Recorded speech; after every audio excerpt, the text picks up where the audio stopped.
Welcome to Take 5, your 5-minute inspirational message from Solid Rock, Drogheda. Well, this week's had Valentine's Day and, there's a little bit of a romantic story coming out of Paris that one of the favourite buildings that people love to go and gaze at, Notre Dame Cathedral, there's a significant milestone being reached in its renovation. As you may know, back in April 2019, there was a huge fire and huge damage was caused to the cathedral. But the French president had promised President Macron had promised it would be rebuilt and promised it would be open in time for the Olympics. Well, that's not quite going to happen. There's been a few delays, as there often is with any construction job. But nevertheless, this week, the scaffolding around the spire of the cathedral has begun to be removed. And the plan is, at least by when the Olympics open on the 26th of July, that the spire will then be fully visible once more. So not quite what was promised, but they're still doing their best, I guess. Now, removing scaffolding, when you think about it, that's a long time. I mean, they're starting removing the scaffolding this week in February. It's not going to be fully removed until July.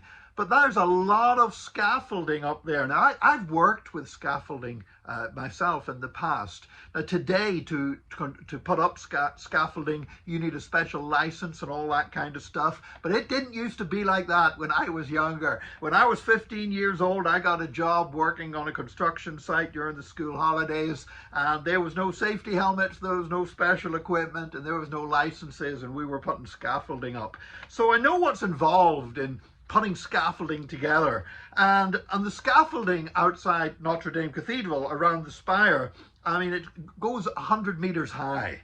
It weighs 600 tons, and there's over 70,000 different metal parts included in that scaffolding. So I can understand why it would take so long to remove it.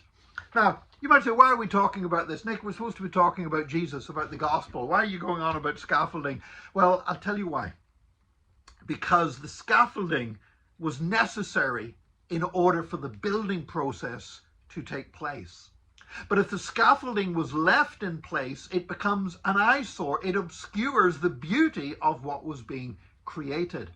And you know, the same is true of the law, the Old Testament law, and the Church of Jesus Christ.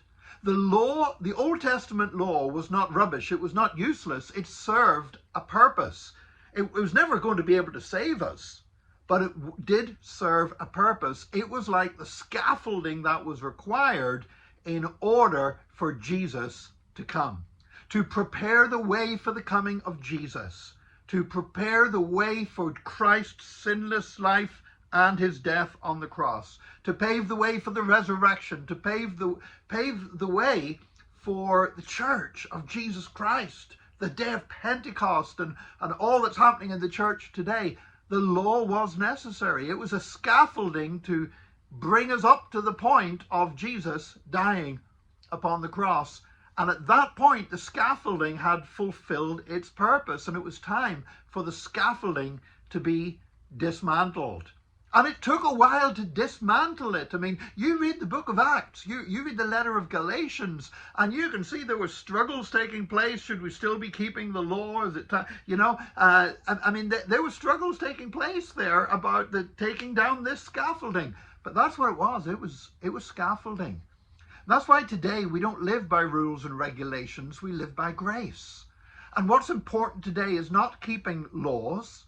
What's important today is living to the glory of God. Now that's not a license to sin, because actually if we live for God's glory rather than trying to keep laws, we will be more righteous if we're truly a child of God. But it's time. It's time for the church to be seen in all its beauty.